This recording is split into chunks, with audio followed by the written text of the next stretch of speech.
Hello everyone. Welcome to the very first episode of Glamazing.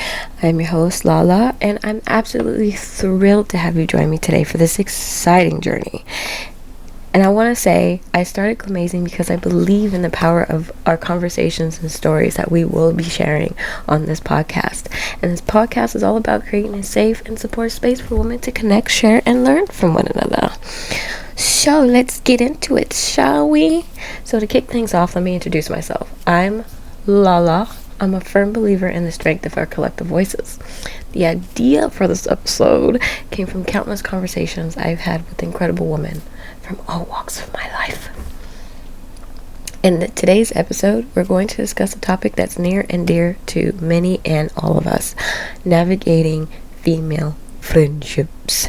We all know that the bonds we share with our female friends are unique and powerful, but they can also come with their fair share of challenges. I'll share a personal story about a friendship or friendships that has truly stood the test of time, and I'm sure many of you will relate to the ups and downs that come with nurturing these beautiful relationships. So let's dive into the story. I was in middle school, and I'm usually a loner sometimes. I'm going to admit to that. During school, I never really wanted to be around people, so I always tried to stay to myself because I just didn't want the school drama. I didn't want to be part of school drama, so I decided I didn't want to be part of it, so I excluded myself from a lot of things. Especially being in middle school, just starting out, and getting used to things that you weren't used to in elementary school. And so I just sat on a bench at lunch, watching other people hang out while I eat my lunch, and she comes up to me and she was like, "What are you doing?" I said, I'm just chilling, just being, to myself. That's what I said to her. I'm just chilling, nothing.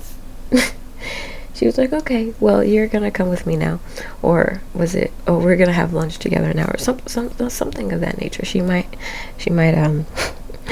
comment what actually happened, but there's two sides to every story, and experiences are different from different perspectives, And so she grabs me, she pulls me to her friends, and we just started hanging out year after year, time after time. We go out, just walk around the park or have a good time, her, me, and her other friend as well. And we just walk, chill, hang out, do whatever we would like to do, She would come over to my place. Sometimes, I think I went to her place once or twice. I don't remember. It's been a long time ago. And to this day, we're still friends 15 years later, which is crazy. There's ups and downs like everybody does. Sometimes we don't talk for a while, but we come back as strong as ever, like nothing ever happened, And it's an amazing friendship. I love the friendship. I really do. It keeps me together. It really does. And she's really special to me. She's near and dear to my heart, and I'm glad that our friendship is still flourishing and still blooming, and we're still learning each other. It's amazing. Another story I would like to share is with my mother-in-law. Very amazing woman. Intelligent mind as well. She owns her own candy shop and pickles and candy. Who would have thought they went together, right? But it's amazing. It's delicious. I don't even eat pickles, but I'll eat her pickles. They're flavored pickles with and spicy pickles. They're amazing. I'll leave the shop link down below. And we met 11 years ago, because I've been married to my husband 11 years now. And at first, it wasn't a very good encounter because I was to myself once again. My husband brought me to her candy shop, and I sat in the back of the shop on a bench with my head down. It did not look like a good sight from, outside source looking in. But truth be told, I was not feeling good that day. I had a headache and my stomach hurt. I mean, everything hurt, and I just didn't know why. So when things like that happens, I tend to stay quiet if I don't feel well. So I stayed to myself and I stayed quiet. And it didn't look like a good first impression, but we drove up from California to see her, and so we stayed in her trailer.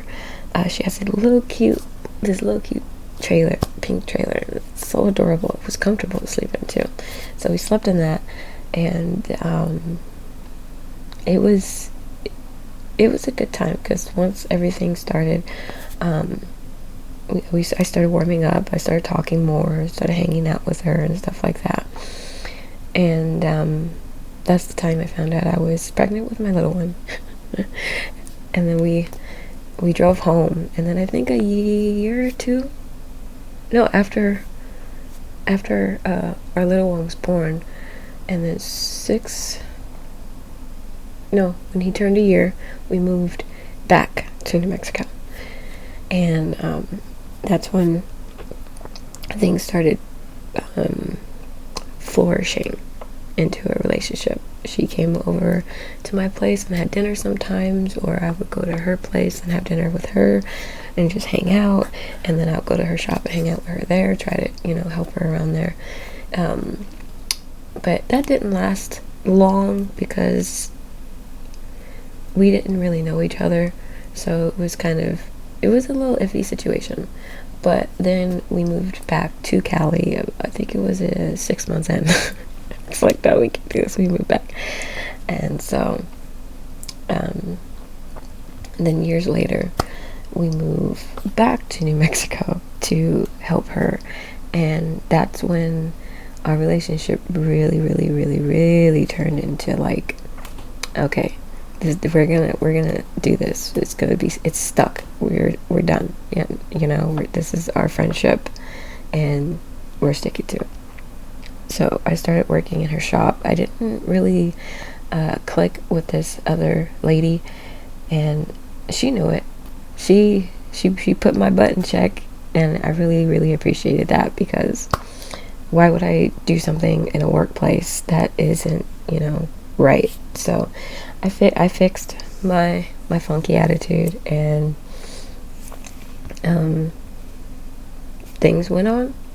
And then just, a year, 2 years being out there, we started hanging out together. We started going to lunch together. We started like having a glass of wine together, having girls' time together. I mean, it just flourished into this relationship that is unbelievable. And I'm loving it. We're now 1,200 miles away, but we still call each other, or we talk through Instagram reels or Facebook reels or memes and stuff like that. And it's quite amazing. You have these friendships, but they're like different. Not every relationship is going to be the same, and that's what makes it special. Every relationship is going to be different, and that relationship is special, and then another one is special. I have 2 special people, well, 3, actually 4, because my husband and my son. But I have 3 special women in my life. There's my two good friends, and my Maja. My Maja is a very strong woman. But yeah, friendships are such beautiful parts of our lives. Are they? But let's shift gears for a little bit and talk about something that's a constant balancing act for many of us: managing our careers and our personal lives. So from climbing the career ladder to finding time for family and personal pursuits, it can sometimes feel like a nerve-ending juggling act. But fear not. I've got some strategies and experiences to share that might just help you find that elusive work-life balance. So that work-life balance is a concept that seems like an elusive unicorn at times, right? So I've certainly had my fair share of struggles in this department. So like a few years ago, I found myself consumed by trying to build a social media presence on TikTok, Facebook, Instagram, you name it. And I would do like countless hours of trying to build a brand for myself. And I started neglecting the things in my personal life that I shouldn't have been neglecting, cooking dinner on time, putting my son down on time, doing what I need to do that needed to be done and was not getting done, or spending time with my son where it was needed. And so that started like to burn me out, and just thinking about that and then constantly not getting the things that my son needed really had me feeling burnt out and disconnected from what truly mattered to me and everything around me. So from that moment on, I made a conscious effort to set boundaries and prioritize my self-care, because that was kind of plummeting itself. So I started scheduling me time on my calendar. So I bought a timed planner, and it's really helping to block everything that I need to do. So I need to start getting next week ready so I can plan accordingly to schedule everything. Yes. So whether it was meditating, sitting outside, or just curling up to a good book. And the good book that I'm reading right now, actually it's like my third or fourth time reading it because it's so good. It's Fallen, and I forgot the name of the author, but I believe her first name is Kate, and it's so good. It's a fantasy book, and it's about these two people falling in love with each other, but every time they do, the female perishes, kind of like a curse kind of thing, and the male gets reincarnated himself, and trying to fall in love with each other, because she navigates towards him, but he's trying not to, for the simple fact of trying to keep her alive because of the love he has for her. But she doesn't know this, because when she reincarnates, she doesn't really remember such things until the time comes, enveloping these shadows around her, and it's crazy. It's crazy. I'll leave the title and the author of the book in the description down below. So, if you're feeling a little overwhelmed by demands of work and life, remember that it's okay to take a step back, assess your priorities, and make changes. Finding that balance is an ongoing journey, but it's a journey that's worth every effort. And trust me, you'll be amazed at how much more fulfilled and energized you feel when you start nourishing all aspects of your life. So whether it's a small amount of self-care or intentional getaways, finding work-life balance is not only essential for your well-being, but also a way to bring more joy and fulfillment into your life. Remember, you deserve it. Now, let's dive into the topic that is incredibly close to my heart, which is self-care and mental health. As women, we often put the needs of others before our own, but it's crucial to prioritize our well-being. I'll walk you through my personal care routine and shed light on the importance of taking care of our mental health. So, as women, we often find ourselves juggling a multitude of responsibilities: work, family, social commitments, anything and everything around us. And it's easy to put our own needs on the back burner, like not doing your hair, not doing your makeup. Sometimes you forget to brush your teeth or take a shower. Sometimes you forget to shave your legs. But I'm here to tell you that self-care isn't selfish. It's a fundamental pillar of your well-being. It's taking care of yourself. Because if you can't take care of yourself, how are you going to take care of others, right? So think of self-care as giving yourself permission to recharge, just like you would charge your phone after a long day. So say that you're on 5% and you're feeling not your full self. Well, your phone's on 5% and you charge it, right? So why not charge yourself? If your phone's on 20%, you put it on the charger. If you're at 20%, charge yourself. It's imperative that you take care of yourself, because you have to, so you can be there for the others that you need to take care for, or go to work to care for them, the balance of that, right? So it's nurturing your body, mind, and your soul. And let me tell you, it doesn't have to be extravagant or time consuming. Sometimes the simplest acts can make a world of difference. You can sit on your porch. You can literally look out your window and look at the trees and look at the sky and say, oh, it's so beautiful. It makes me feel so much better to just relax. Take time to yourself. Breathe, So, for me, my daily self-care routine includes carving out a few minutes each morning for mindfulness, meditation, sitting on my porch with a cup of coffee. It helps me start the day with a clear and focused mind. I also make it a point to move my body, whether it's dancing to my favorite tunes or a quick workout session. Physical activity is a fantastic way to release stress and boost those feel-good endorphins. But let's not forget the power of saying no. Saying no to commitments that drain your energy or don't align with your priorities is an act of self-care. It frees up time for the things you truly value, like your hobbies, your family, walking outside, the special things that you value.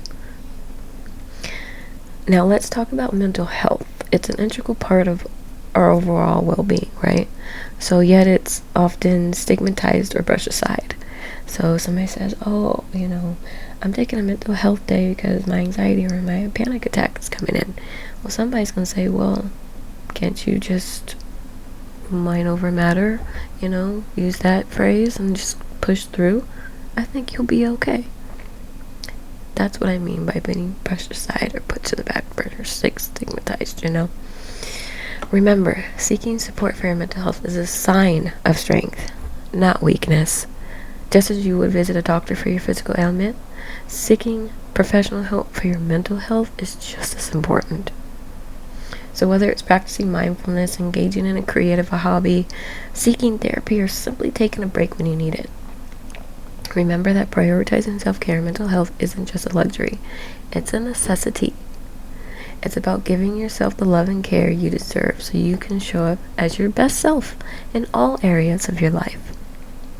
So remember, you are worthy of taking care of yourself. Your mental well-being is just as important as your physical health. So don't just hesitate to reach out for support, whether it's from loved ones, professionals, or even through resources in your community. Your mental health journey is unique, and by prioritizing it, you're taking a powerful, very powerful step towards leading to a happier and more fulfilled life. And you know what, ladies? Being a woman is something truly remarkable. From the strength we possess to the wisdom we gain from our experiences. Womanhood is a journey worth celebrating. I'll share a story that embodies, actually not a story, a statistic that embodies the essence of womanhood and invites you to embrace your unique identity. So, speaking of womanhood, I want to share that statistic with you that left a lasting impression and truly embodies the strength and resilience of women. Did you know that women make up more than half of the world's population and contribute significantly to every aspect of society? According to recent data, women now account for nearly half of the global workforce, and their contributions to various industries continue to grow. But let's dive into a specific statistic that truly celebrates womanhood's impact on the world. In the last decade, the number of women-owned businesses have been growing at an impressive rate. In fact, between 2007 and 2018, the number of women-owned businesses in the United States alone increased by a stunning 58%. I know it's a small percent, but it's a huge increase. Wouldn't you agree? This statistic highlights the incredible entrepreneurial spirit and determination that women bring to the table. From tech startups to small local businesses, women are making their mark in diverse industries, driving innovation, creating jobs, and fostering economic growth. Furthermore, Women entrepreneurs are also champions of change and social impact. Many women-led businesses prioritize sustainable practices, community engagement, and gender equality initiatives. Their success not only contributes to economic prosperity, but also paves the way for a more inclusive and equitable world. So the next time you're inspired by a woman-owned brand, a female entrepreneur, or even your own accomplishments, remember that you are a part of a global movement that is reshaping industries, breaking barriers, and celebrating the extraordinary potential of womanhood. So let's continue to support and uplift each other as we navigate through this journey together. Remember, dear listeners, you are part of a lineage of strong, courageous women who have shaped history and continue to make a difference every day. Embrace your journey, celebrate those victories, and never underestimate the incredible impact you have on the world. Each of us is a unique thread in the beautiful tapestry of womanhood, and together we can weave a story of strength, compassion, and limitless potential. But hold on, but wait, there's more. I want to hear from you. I'm opening the floor for you listeners, for stories and questions that you have. So if you have a story to share or a question you'd like answered, reach out to me through social media or email. I'll link those in the description down below. And you might just be featured in an upcoming episode. I want to invite you, our incredible listeners, to be a part of the Glamazing community. This podcast is all about fostering connections, sharing our experiences, and learning from one another. So your stories and questions are an essential part of that journey. Do you have a personal story that celebrates the power of female friendship? Have you found a unique way to achieve work-life balance that you'd love to share? Maybe you have a self-care practice that has made a significant impact on your well-being. Or perhaps you just have a question about navigating the complexities of womanhood. Here's what you can do. Reach out to us through social media or send in an email. And that will be in the description down below. Share your stories, insights, and questions. We'll be selecting some of your submissions to be featured in the upcoming episodes of Glamazing. Your voice matters, and your experiences can inspire and support countless other women who are on their own journeys. So whether you're sharing a heartwarming story, seeking advice, or simply want to connect with like-minded women, we're here for you.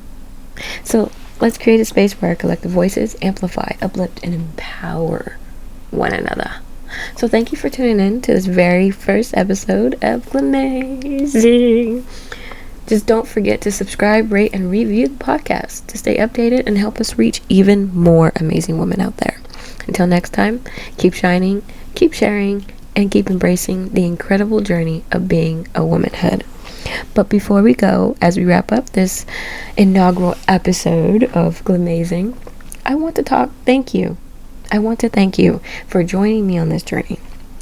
So remember to hit that subscribe button so you never miss an episode. Your support means the world to me.